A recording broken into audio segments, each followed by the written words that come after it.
down and 20 points down in the second quarter to win Game 3 in Indianapolis, 106-100. Karl-Anthony Towns finished with 24, 20 of those points coming in the fourth quarter for the Knicks, who keep their season very much alive now. It's a 2-1 lead for the Pacers in the best-of-7 Eastern Conference Finals. And for more on a wild Game 3 in Indy, we say hello to the coach, Avery Johnson, and Bill Ryder from CBS Sports. Coach, I'm starting with you. How did the Knicks come back to win this game? It looked like they were dead to rights. Well, it wasn't really just about a comeback. Let's look at the totality of this game. Let's give Coach Tom Thibodeau credit for inserting Mitchell Robinson into the starting lineup. Because when you insert him into the lineup, obviously they're not in the bonus, shooting free throws early in the quarter. And then you can bring Josh Hart off the bench, who had, 8 points, 10 rebounds in his 30-plus minutes. So where we were trying to, get on Coach Tom Thibodeau for benching Karl-Anthony Towns in the fourth quarter, let's give him credit for making the right adjustment, getting Mitchell Robinson out there early in the game when they're not in the bonus offensively, and then bringing in, the bench and going a little bit deeper into his bench, not just for offense, substituting guys out who supposedly are good offensive players and bringing in better defensive players. And the Knicks defense tonight only allowing Indiana to make 5 3-pointers, sensational.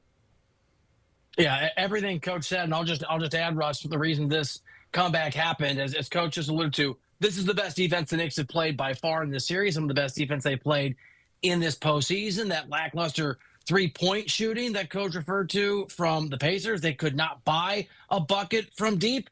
Got to give Karl-Anthony Towns all the flowers, not some flowers, all the bouquets, all the roses, 24th quarter points. And then I just think it turns out that strategically speaking, I'm going to go deep on the analytics here, guys. Apparently you have to be down 15 to 20 points in this series in order to be able to win the game. That apparently also is a part of the factor here, because nothing makes sense anymore when it comes to leads, especially with and against these two teams. Well, look, and the flip side of that, and we could have asked the same questions, and I'm sure we were doing it for the Knicks after games 1 and 2. But Avery, Jalen Brunson was in foul trouble, sitting on the bench. Couldn't really shoot for most of this game. Really struggled from the floor. How did Indy find a way to lose this game? Well, again, Indy's game offensively is predicated on spreading the floor and knocking down three-point shots. If they can't knock down the three, then the Knicks defense can shrink even more and shut off those driving lanes. And that's what the Knicks did. And because, Indiana's offense is predicated on, especially if Miles Turner's at the 5, spreading the floor, spreading the Knicks out. Obi Toppin played well. He was a plus, 19 in 14 minutes. I'm glad for the Knicks that he didn't play more than 14 points because he did a nice job. But again, when the Indiana Pacers can't knock down a three-point shot, similar to the Boston Celtics, that's the kryptonite to the Knicks. That helps the Knicks, actually, and that's the kryptonite to the Indiana Pacers offense when they can't spread the floor. And, guys, I think another interesting through line to everything that Coach and I have been talking about is the fact that I know it's not technically a closeout game, but it's hard to close out series. It is hard to win those final games. Obviously, this wasn't that. But if the Pacers had won this game, this series is done and dusted. Even though would have been 3-0, it's over. It's over. I know it's over. The Pacers knew it was over. And I thought, for all the reasons Coach was talking about, they started to get tight there. Their offense really stagnated in that fourth quarter. You could feel not just the momentum and the excellence in the defense and the shot making of the Knicks, and they get credit for all those things. But I think the weight of the fact that the Pacers were basically on the brink of being up 3-0 against the New York Knicks, they had all but guaranteed themselves a berth in the NBA Finals. I think some of that came to bear on this game, too. Hey, Bill, one more thing about Karl-Anthony Towns. Is he awake now? Is he in this series? Is this giving the Knicks sort of the juice now to think hey, it's 2-1, everybody's winning on, the opposing team's court? Game 4, is that Cat's game to shine, even coming off a fourth quarter that he just had? I mean, absolutely. And by the way, I don't want to get too carried away, and Coach has played in these things and won these things. So, I'm just doing this from a distance. But I was thinking about how well Cat played and how remarkable that performance is with your season on the line in the fourth quarter. And it just struck me in large part because of his offensive excellence, because of the defensive effort of this Knicks team. It sort of feels like, guys, whoever wins game 4, the next game is going to win this series. Doesn't mean they will, but it sort of feels that way. If the Pacers can kind of shrug this off and go up 3-1, they're in the driver's seat. But if you're the Knicks and you were down 20 points facing a 3-0 series deficit and you go back to New York at 2-2, it's such a momentum shift. So there's a lot of factors, Russ. Certainly if Cat can play at a ridiculously high level like he did in that fourth quarter, it helps. I think this is going to be one of those it's time to prove it moments for the Knicks. Maybe it turns the series around. For the Pacers, let's see what they're made of, because it's one thing to lose this game. It's another thing to lose this game and then not defend home court in game 4. When you look at the Knicks, they shot 90% from the free throw line. And the reason they shot 90% from the free throw line, I'm going to reiterate something. Mitchell Robinson didn't attempt a free throw tonight. And when you get him in early in the first and the third quarter, and then once you get in the bonus, sub him out.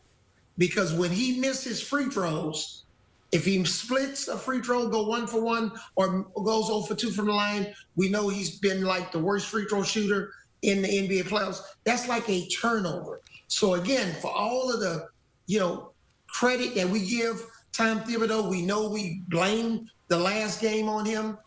Solid adjustment.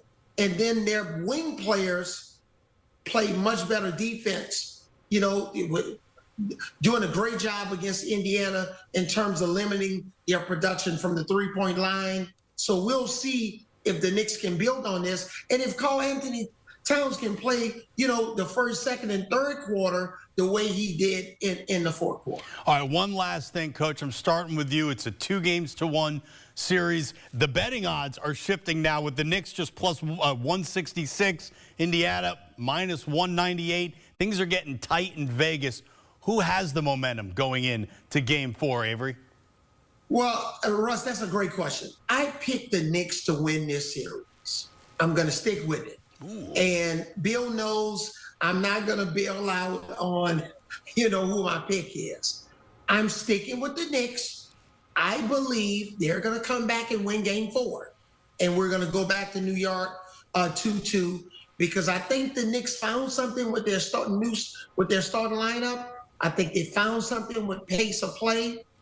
And again, Karl-Anthony Towns is going to play even better. He's going to put together 2 or 3 good quarters, not just one. And I think the Knicks found something with their rotation to really try to slow down the depth of the Indiana Pacers. I am similarly stubborn, but I'm just stubborn on the other side of the equation, because I wrote back in February over at CBSSports.com that people weren't paying enough attention to the Pacers, and I've been sort of pushing this on the podcast on Beyond the Arc that I thought the Pacers could make a deep run. Did I predict them to go to the finals? No, but I thought that they could get here, and I thought they could play the Knicks tough. And once we got here, I did think they'd win this series. So I'll go Pacers, because I don't think Karl-Anthony Towns is going to score 20 points in the fourth quarter, and I do think the Pacers are going to find their offensive groove and shoot better from 3. Coach said it. They've got to hit those deep shots, and almost every guy on the floor is conditioned to and able to make those shots. But it feels like a coin flip. I mean, this is a series, guys, where the margin has been, I don't even know, is it 3 games at 9 or 10 points in terms of the margin? I mean, it's remarkable how every game has been so close, and I know this has been fronted by a lot of comebacks. I think it's a coin flip, but if you have to guess, I'll guess Pacers. All right, look, folks, I don't know what's going to happen in game 4, but we have ourselves a series, and if for some reason they go back to MSG, tied 2 games apiece, you better lock that roof down tight in Manhattan on Madison Square Garden. Bill Ryder, Avery Johnson, gentlemen, thank you so much. And for more hoops, you're going to want to check out the Beyond the Arc podcast.